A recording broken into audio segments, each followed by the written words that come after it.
اے جان وفا جلوہ دکھانے کے لیے آ، اے جان وفا جلوہ دکھانے کے لیے آ، اس کاسے گلشن کو سجانے کے لیے آ، بےتاب نگاہوں کا بھرم ٹوٹ نہ جائے، بےتاب نگاہوں کا بھرم ٹوٹ نہ جائے، اس سوئی ہوئی محفل کو جگانے کے لیے آ۔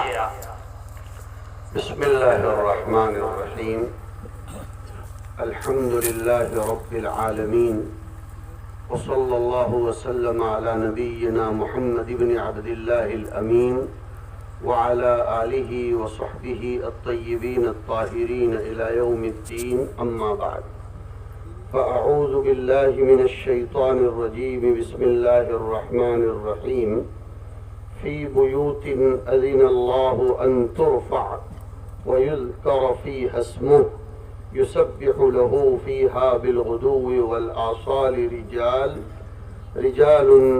لا تلهيهم تجارة ولا بيع عن ذكر الله وإقام الصلاة وإيتاء الزكاة يخافون يوما تتقلب فيه القلوب والأبصار. وقال النبي صلى الله تعالى عليه وآله وسلم: اذا رأيتم الرجل يتعاهد المسجد فاشهدوا له بالایمان. معزز و موقر علماء کرام، بھائیوں، دوستوں، بزرگوں، السلام علیکم ورحمۃ اللہ تعالی وبرکاتہ۔ میرا آپ کا سب کا یہاں جمع ہونا اللہ کے گھر کی آبادی کی فکر اور دعاؤں کے سلسلے میں ہوا ہے۔ مولانا نے ایک جملہ فرمایا تھا ابھی، میں ضروری اور مناسب سمجھتا ہوں کہ اس کی تشریح کر دوں۔ شروع میں مولانا نے فرمایا تھا کہ آج آپ لوگ یہاں جتنی آزادی سے بیٹھے ہو، مسجد بن جانے کے بعد اتنی آزادی سے نہیں بیٹھ سکو گے۔ اس کا مطلب کیا ہے؟ بڑے لوگ تو متن کی گفتگو کر کے چلے جاتے ہیں، ہم جیسے چھوٹوں کا کام شرح کرنے کا ہوتا ہے۔ اصل میں انسان اس دنیا میں جسمانی طور پر آزاد پیدا کیا گیا ہے، لیکن ذہنی، فکری، نظریاتی، عقائدی سوچ، غور کے اعتبار سے وہ پابند بنا کر پیدا کیا گیا ہے۔ ہم لوگ اپنے آپ کو آزاد سمجھتے ہیں، اس کا یہ مطلب نہیں ہے کہ ہماری زبان سے ہم جو بھی چاہیں بول لیں۔ یہ جمہوریت کا نعرہ ہوتا ہے کہ جس میں فریڈم آف اسپیچ ہوتی ہے، لیکن اسلام ایسی جمہوریت کا قائل نہیں ہے۔ وہ ایک مستقل مضمون ہے جو واقعتاً ہندوستان میں چھیڑے جانے کے لائق تو ہے کہ کون سی جمہوریت کو اسلام پسند کرتا ہے اور کس کو نہیں، لیکن ابھی اس کا موقع نہیں ہے۔ میں اتنا ضرور کہہ دوں کہ اسلام نے بولنے کی آزادی نہیں دی ہے، لکھنے کی آزادی نہیں دی ہے، بیٹھنے کی، پڑھنے کی بھی آزادی نہیں دی ہے۔ حضرت عمر ابن خطاب رضی اللہ تعالیٰ عنہ نے نبی کریم صلی اللہ علیہ وسلم سے تورات پڑھنے کی اجازت طلب فرمائی تھی۔ حضور نے ناراضگی کا اظہار فرمایا اور ارشاد فرمایا تھا: حسبکم کتاب اللہ، کہ تمہارے لیے قرآن کریم کافی ہے۔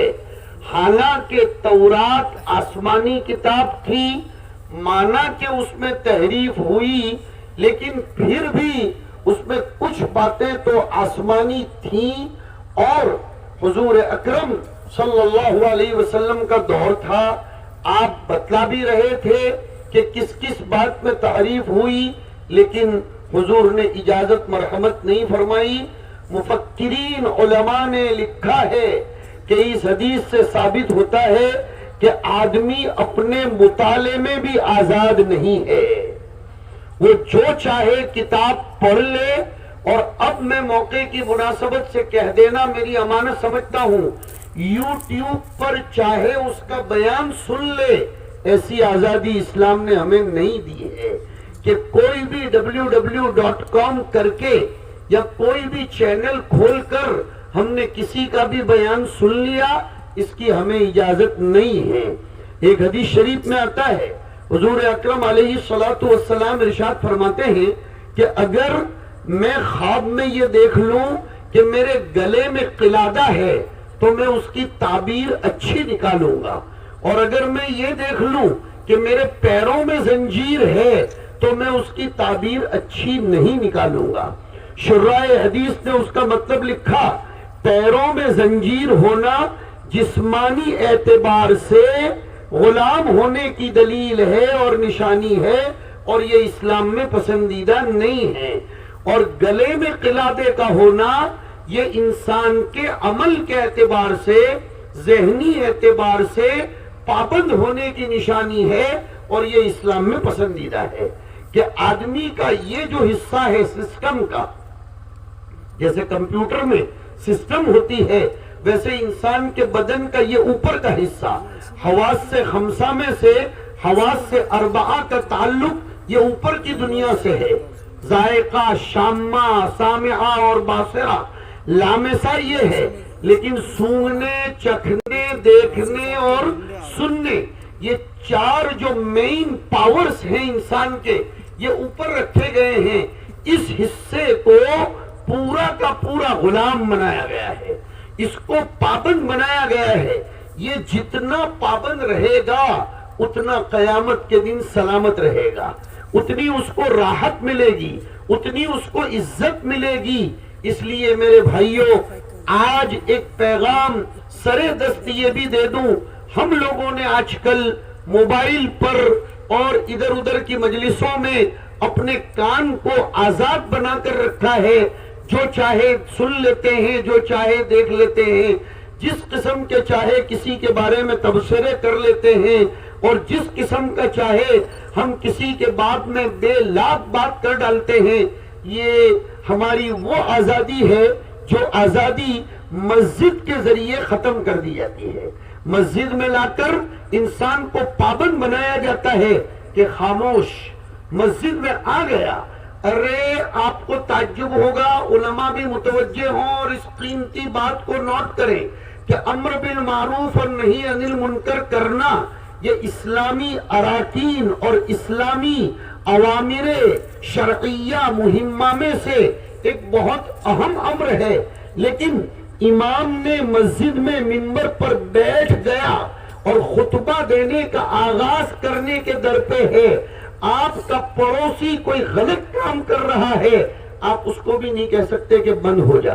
حدیث میں آیا اذا قلت لصاحبك صف فقد لغوت والامام یخطب، کہ امام خطبہ دے رہا ہے، اس وقت اگر آپ نے اپنے ساتھی کو یہ بھی کہا کہ خاموش ہو جاؤ تو آپ نے لغو کام کیا۔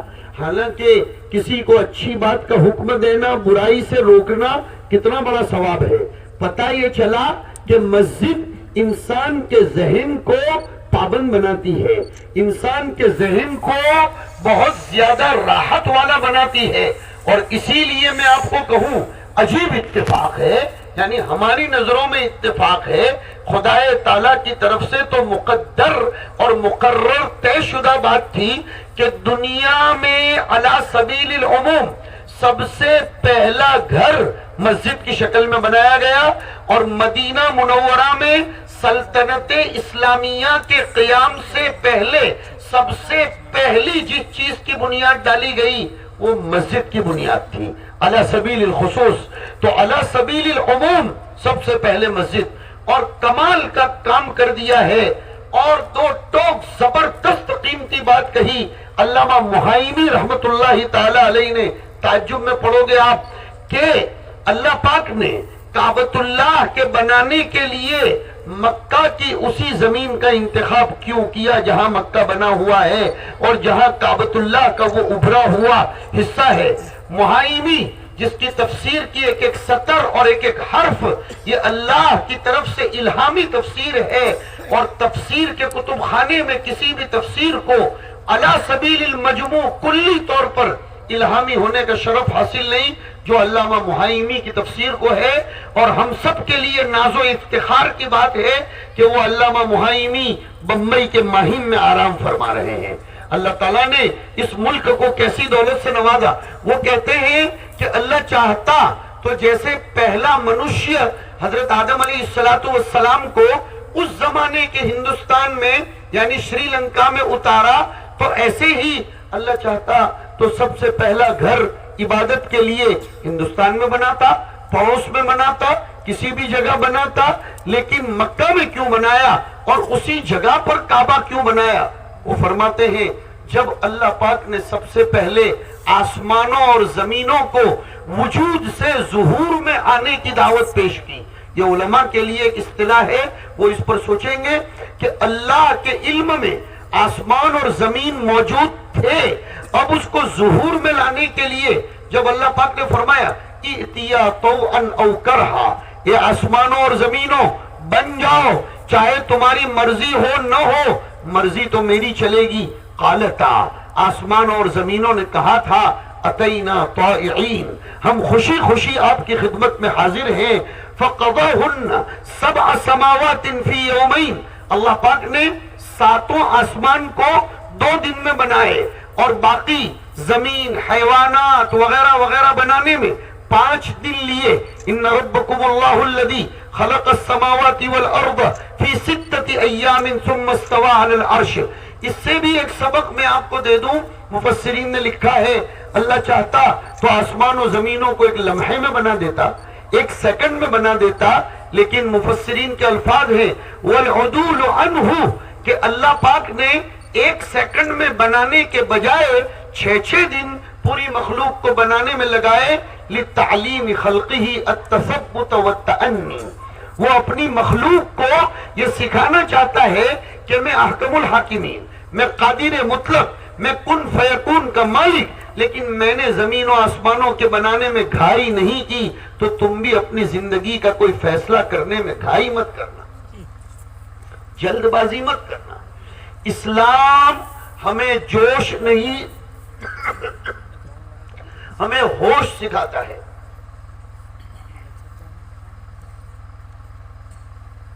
اسلام نے ہمیں جوش نہیں ہوش سکھلایا ہے۔ کوئی بھی فیصلہ ہمیں سوچ سمجھ کر کرنا چاہیے۔ زندگی میں صرف 3 کام ایسے ہیں جو جلدی کر دیے جاتے ہیں، جن میں دیر نہیں کرنی چاہیے۔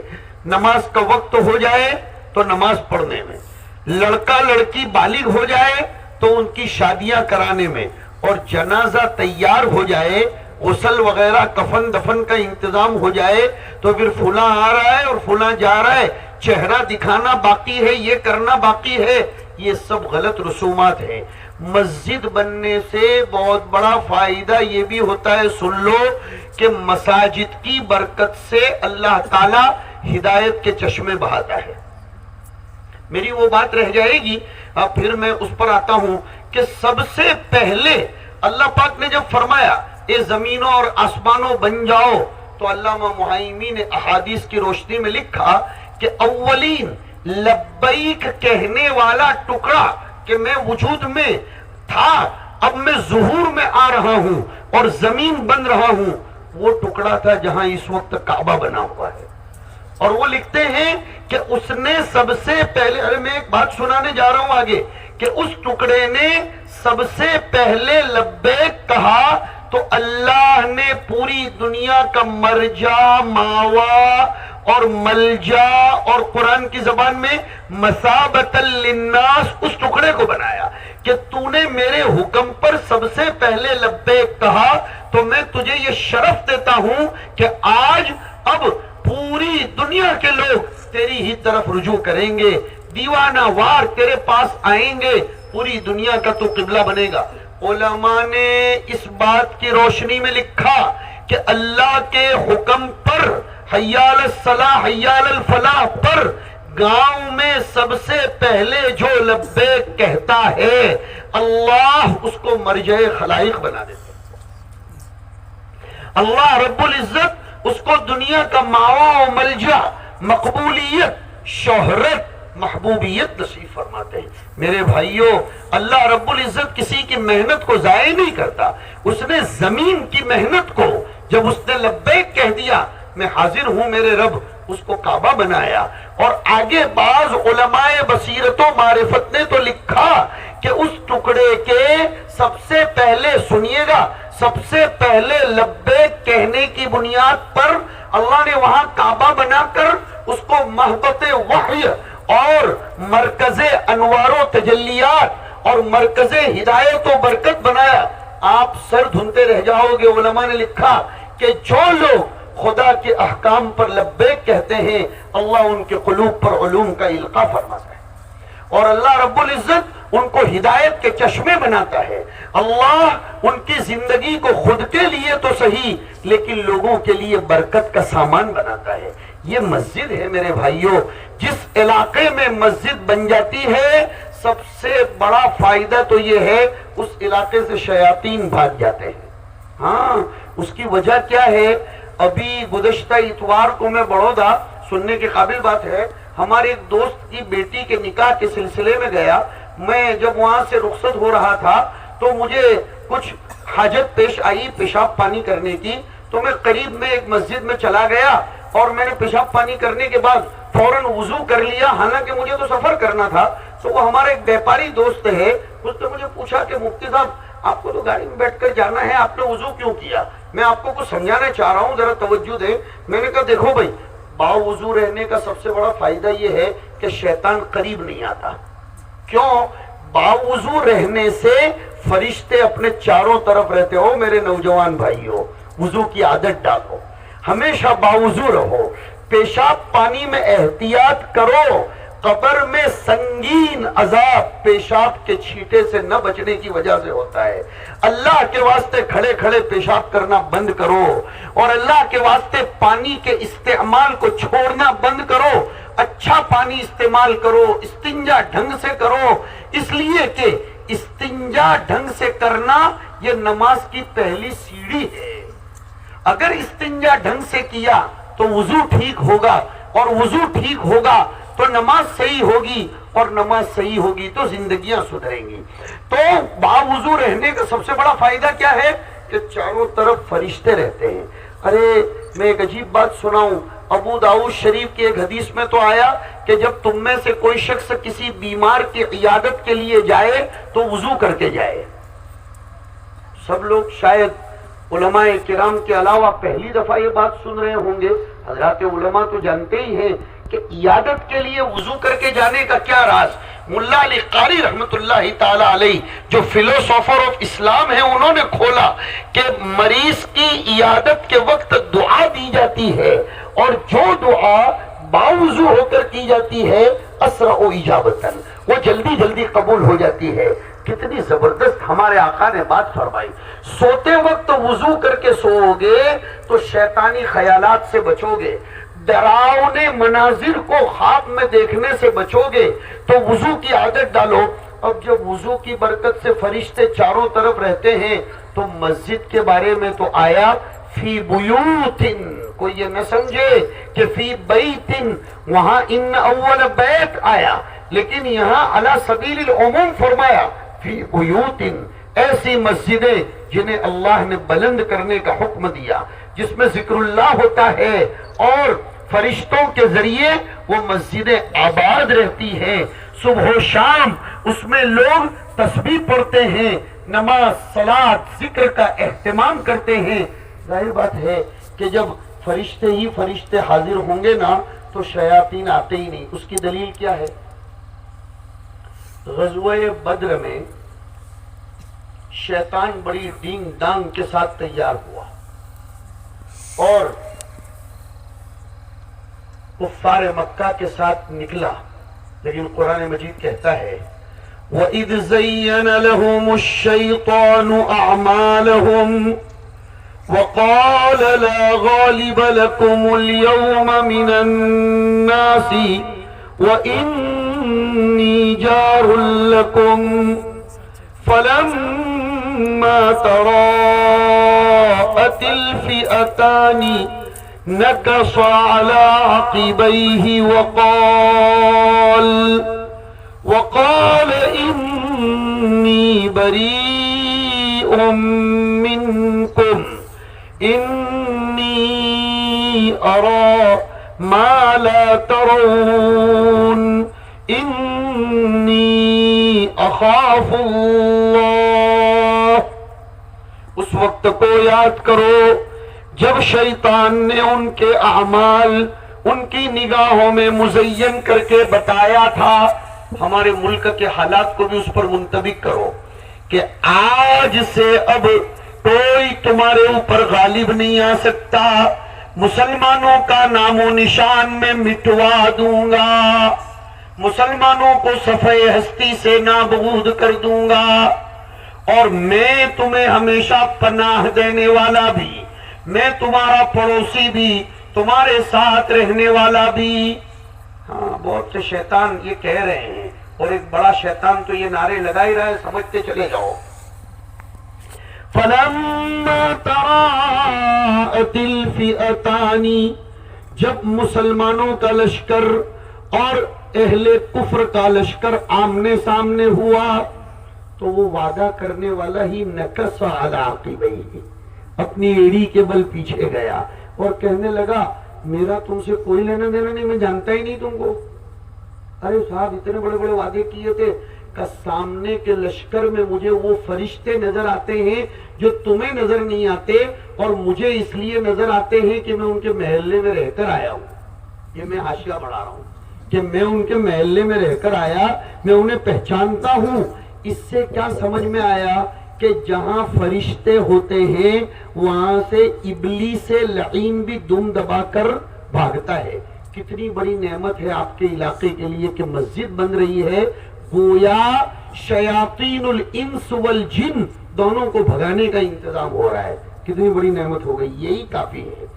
اور جو لوگ مسجدوں کو آباد کرتے ہیں ان کے لیے ہدایت یافتہ ہونے کی قرآن کریم نے بشارت دے دی کہ فَعَسَىٰ أُولَٰئِكَ أَن يَكُونُوا مِنَ الْمُهْتَدِينَ. یہ گویا اب میں آپ کو دوسرے انداز میں سمجھاؤں، یہاں مسجد بننا گویا ایک ٹاور لگنا ہے، یہاں موبائل کا ٹاور، اور یہ ٹاور مین پاور ہاؤس جو مکہ مکرمہ میں ہے اس سے کنیکٹ ہوگا، اس سے کنیکٹ ہوگا.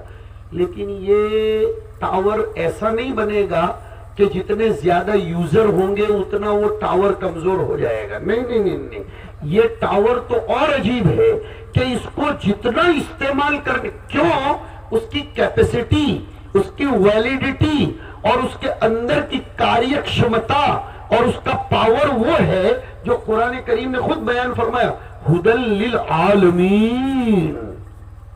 یہ اس کی کیپیسٹی ہے کہ اس میں تمام جہان والوں کے لیے ہدایت.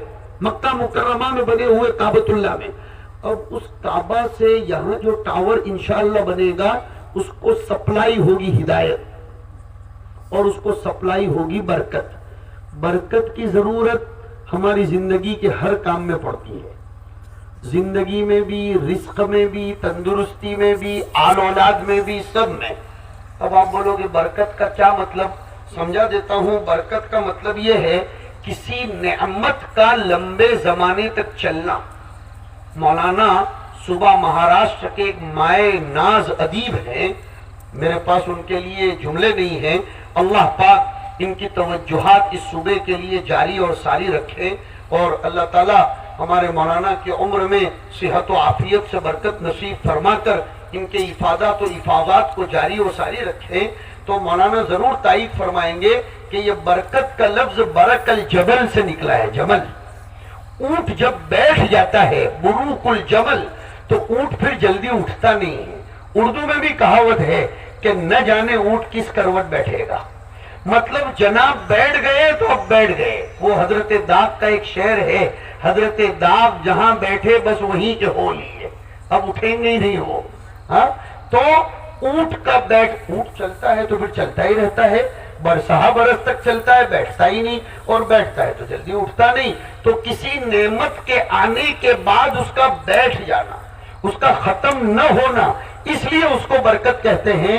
اور یہ راز ہمیں مسجد نبوی کے امام اور میرے استاد شیخ علی ابن عبد الرحمن الحذیفی نے سمجھایا تھا سبق میں، بہت قیمتی بات سمجھائی تھی۔ اور پھر میں نے حضرت مدنی کے ملفوظات میں پڑھا کہ حضرت مدنی سے کسی نے پوچھا تھا رحمت اللہ تعالی علیہ کہ حضرت یہ برکت برکت کے جملے بہت سنتے ہیں آپ لوگوں کے بیانوں میں، ذرا سمجھاؤ برکت کسے کہتے ہیں؟ حضرت نے کہا ادھر آؤ، میرے گھر کے پیچھے ایک موٹر ہے پانی کی، وہ میں تم کو دکھاتا ہوں۔ وہ موٹر دکھائی اور فرمایا 30 سال سے میرے دادا کے زمانے سے یہ موٹر ہے، آج تک اس میں 1 روپیے کا خرچہ نہیں آیا، یہ ہے برکت۔ سمجھا؟ گویا وہی برک الجمل، وہ موٹر بیٹھ گئی سو بیٹھ گئی۔ یہ برکتیں آپ کو مسجد سے ملیں گی۔ تو لو اب برکت کے تعویذ بنانے کہیں ادھر ادھر بھاگتے نہیں، یہ کیا مصیبت ہے یار، یہ تعویذ اللہ جانے کہاں سے آ گیا۔ محبت پیدا کرنے کے لیے تعویذ، جس مولوی سے تعویذ لیتے ہو اسی کو پوچھو کہ تیری بیوی تجھ سے کتنی، وہی جھگڑوں کا شکار ہوتا ہے، اسی کے گھر میں جھگڑے چلتے ہیں۔ جس مولوی سے، جس جانتے اور عامل سے تم لوگ برکت کا تعویذ لینے جاتے ہو اسی کو پوچھو مولانا کیا حال ہے، کہ بس حال بے حال ہے، دعا کیجئے اللہ تعالیٰ حال کو قابل قال بنا دے۔ ارے اس نے تعویذ کی دکان ہی اس لیے کھولی ہے کہ اس کو برکت نہیں ہے، یہ تعویذوں سے برکت ہوتی تو سب سے پہلے اسی کے گھر میں ہو جاتی۔ یہ کیا مصیبت مچا رکھی ہے۔ میرے بہت پیارے بھائیوں اور آپ لوگوں کو تو میں سلام کرتا ہوں، میواتیوں کو تو واقعتاً دل سے سلام کرتا ہوں، اس لیے کہ آج مولانا میں جب دوپہر میں آ رہا تھا یہاں تو قصص النبیین کی ایک عبارت میرے ذہن میں آئی۔ مولانا کے تو استاد تھے مولانا علی میاں صاحب، حضرت نے میواتیوں کو یہ لفظ شاید کبھی سننے کو نہیں ملے گا جو میں لفظ سناتا ہوں آپ کو، کہ قصص میں مولانا علی میاں صاحب نے ایک سبق چھیڑا ہے کہ لماذا اختار اللہ جزیرۃ العرب لبعثۃ نبینا علیہ الصلوۃ والسلام، کہ اللہ تعالیٰ نے جزیرۃ العرب کو ہی حضور کی بعثت کے لیے کیوں چنا، وہ وغیرہ وغیرہ ہے۔ اب 10 بجنے کے قریب قریب جا رہے، خدا کرے کہ گھڑی اٹک جائے ورنہ مضمون بہت اچھا چھڑ گیا۔ میں اب یہ بولتا ہوں کیا بات تھی کہ مولانا الیاس صاحب نے اپنی محنت کے لیے میواتیوں کو چنا؟ کوئی تو بات ہوگی، کوئی تو بات ہوگی تم لوگوں میں۔ خدا را اپنے باپ داداؤں کی نسبتوں کی لاج رکھو، اللہ کے واسطے جس ایمان و یقین کو تم نے نظام الدین کی 4 دیواری میں بیٹھ کر الیاس کاندلوی کے کندھے سے کندھا ملا کر اور یوسف کاندلوی کو تقویت دے کر اور انعام الحسن کاندلوی کی دعاؤں پر آمین کہہ کر اس ایمان و یقین کی فضاؤں کو جو تم نے بام عروج تک پہنچایا، خدا را اس زمانے کے میواتی جوان اس کو برباد نہ کریں۔ اللہ کے واسطے اس کو یاد کرو کہ نظام الدین سے تمہاری ہی قوم کے ذریعے پوری دنیا میں یہ دعوت کا کام چلا اور ایمان و یقین کی مضبوطی لوگوں کو حاصل ہوئی، اور مولانا کی محنتوں پر سب سے پہلے لبیک کہنے والی آپ کی قوم تھی۔ میں نیک فالی لیتا ہوں اور آپ کے باپ داداؤں کو سلام کرتا ہوں کہ انہوں نے مولانا کی محنتوں کو ضائع نہیں کیا۔ امید کرتا ہوں کہ آپ بھی اس مسجد کے بننے بنانے کو ضائع نہیں ہونے دیں گے۔ اپنی عمر کو غنیمت سمجھو اور مکاتب کو مضبوط کرو، نسلیں تباہ ہونے کے در پہ ہیں۔ مولانا کے پاس بھی وقت نہیں تھا، میرے پاس بھی نہیں، ورنہ کھولتا کہ بھارت کا مسلمان اب مطمئن ہو کر ہرگز نہ بیٹھے۔ ایسا مت سمجھو کہ کریمنل رائٹس اور قومی طوفان بند ہو گئے تو ہندوستان اب خطرے سے باہر ہے، نہیں، زیر زمین بیٹھ کر ہمارے نشیمن کو تباہ و برباد کرنے کے پلان بنائے جا چکے ہیں۔ یہ الگ بات ہے کہ یریدون ان یطفئوا نور اللہ بافواہہم الی آخر الآیہ، لیکن اللہ اتمام نور خداوندی کے لیے ہمیں قبول کر لے، یہ سعادت کی بات ہے، اور یہ تب ہوگا جب ہم اپنی نسلوں کی حفاظت کریں گے۔ نئی تعلیمی پالیسی پر میں اصل میں کچھ آج بولنا چاہتا تھا، لیکن پتہ نہیں کہ مجھے ہمارے بیٹے مولوی عبد الغفار نے کہا تھا 8:45 بجے تجھے بٹھائیں گے، انہوں نے جلسہ ہی جلدی شروع نہیں کیا، خدا بہتر جانے وجہ کیا ہوئی، بہرحال کوئی انتظامی وجہ رہی ہوگی، میں خود ان کی طرف سے معذرت کر لیتا ہوں۔ باپ وہی ہوتا ہے جو بیٹے کے سر پر ہاتھ پھیرا دیتا ہے، وہ غلط بھی کرے تو غلط تو نہیں ہوا ہے، لیکن کوئی رموز مملکت خیشرہ خسرواں میدانت، یہ بیچارے میرے پیچھے اتنے لگے تھے یہ دونوں بیٹے ہمارے، اور پیچھے سے یہ فاروق کا سپورٹ لگ رہا تھا، اور پھر یہ میرے پاس آتے رہے۔ یہ ان لوگوں کو، ہمارے ان بچوں کو ان کی بستی کی فکر ہے۔ آج صبح یہ مولوی منیر مجھے وہاں میرے کمرے میں بیٹھ کر کہہ رہے تھے کہ مولانا ہم لوگوں کو بڑی فکر ہے کہ ہمارے گاؤں میں سے جہالت دور ہو۔ ارے میواتی قوم کے برادروں، تم نے تو دنیا میں جہالت کو ختم کرنے کا بیڑا اٹھا کر، تم نے تو بزرگوں کو تائید و تقویت بخش کر بہت کام کیا ہے، کیوں ابھی ہم لوگ جہالت میں پڑے ہوئے ہیں؟ نہیں، ہماری دعوت و تبلیغ کا مرکزی مقصد نسلوں کی حفاظت ہے، یاد رکھنا، اور نسل بچے گی تو فصل کٹے گی، نسل نہیں بچی تو اچھی فصل کی کوئی امید نہیں۔ اللہ بہت مبارک فرمائے، مکاتب کو مضبوط کرو۔ میں مبارکباد پیش کرتا ہوں ہمارے اس بھائی کو جنہوں نے یہ مسجد بنانے کے لیے پہلے منزلے کے لیے تو فکر کر لی اور انتظام کیا، لیکن اب دوسرے منزلے کے لیے محنت کرنی ہے، اپنے پاس زیادہ وقت نہیں ہے۔ دوسرے منزلے کا خرچہ کتنا ہے؟ وہ کہاں ہے؟ وہ انجینئر صاحب آنے والے تھے جی۔ دوسرے منزلے کا خرچہ 30 لاکھ روپے ہے۔ تو ایک منٹ، تو انجینئر صاحب ایک مسلح کا خرچہ اپنا اپروکسیمیٹلی کتنا ہوگا؟ 21,500 روپے ایک مسلح کا خرچہ، یعنی ایک نماز پڑھنے والے کا۔ تو ہم میں سے کچھ لوگ کھڑے ہو جائیں جو 3-4 بھائی مل کر بھی، ارے 4 بھائی ایک گھر میں ہوں تو 5-5 ہزار روپے۔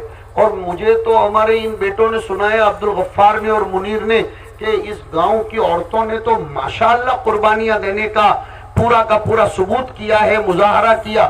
جلدی جلدی کھڑے ہو جاؤ، کون کتنا مسلح لکھوا رہا ہے؟ ہماری خواتین بھی اوپر بیٹھی ہیں، ان کے شوہر، ان کے بھائی، ان کے بیٹے یہاں بیٹھے ہوں، وہ موبائل چالو کریں تو ابھی انشاءاللہ ان کی خواتین کے فون آنا شروع ہو جائیں گے۔ اجازت ہے اب آپ کو، کھڑے ہو جاؤ۔ ماشاءاللہ مولانا کی طرف سے ایک مسلح، ماشاءاللہ ان کی والدہ کے ایصال ثواب کے لیے۔ کچھ لوگ اپنے لیے بھی ایڈوانس جمع کرا کے جاؤ دنیا سے بھائی۔ ماشاءاللہ مولانا منیر صاحب 4 بھائیوں کی طرف سے ایک مسلح۔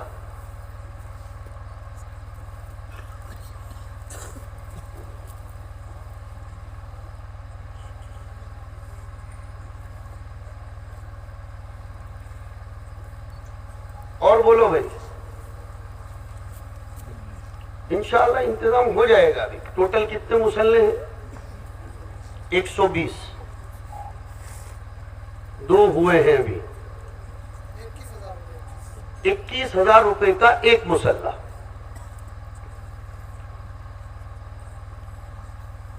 کوئی ہے بھائی؟ سب بھائی مل کر کچھ سرکل ہوگا نا دوستوں کا، تو ایسے دوست بھی سرکل بنا کر تیاری بتائیے، تھوڑے کر کے دیں گے پھر انشاءاللہ۔ آپ جیسی ضرورت پڑے گی ویسے وصولی ہوتی رہے گی۔ اور اگر کوئی پورا مسلح نہیں لکھوا سکتا تو جس میں جو بساط ہو اس طرح کھڑے ہو جاؤ، چلو اپنے زیادہ دیر نہیں لگانی، جو جس کی حیثیت ہو کھڑے ہو جاؤ۔ ماشاءاللہ 5,000 روپے پھٹافٹ کھڑے ہو جاؤ، ابھی بجٹ اپنا پورا ہو جانا چاہیے۔ ابراہیم صاحب کی طرف سے 5,000 روپے، اللہ قبول فرمائے۔ یہ بھائی کھڑے ہو گئے، دیکھو ساتھی شاہ کی طرف سے 5,000 روپے، اللہ قبول فرمائے۔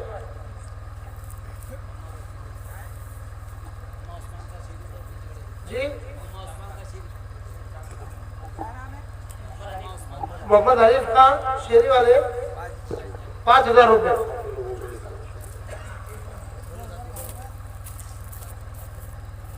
کیا نام؟ عزیز بھائی چکی والے عزیز بھائی ان کی طرف سے 5,000 روپے۔ یوسف چھوٹے خان 5,000 روپے۔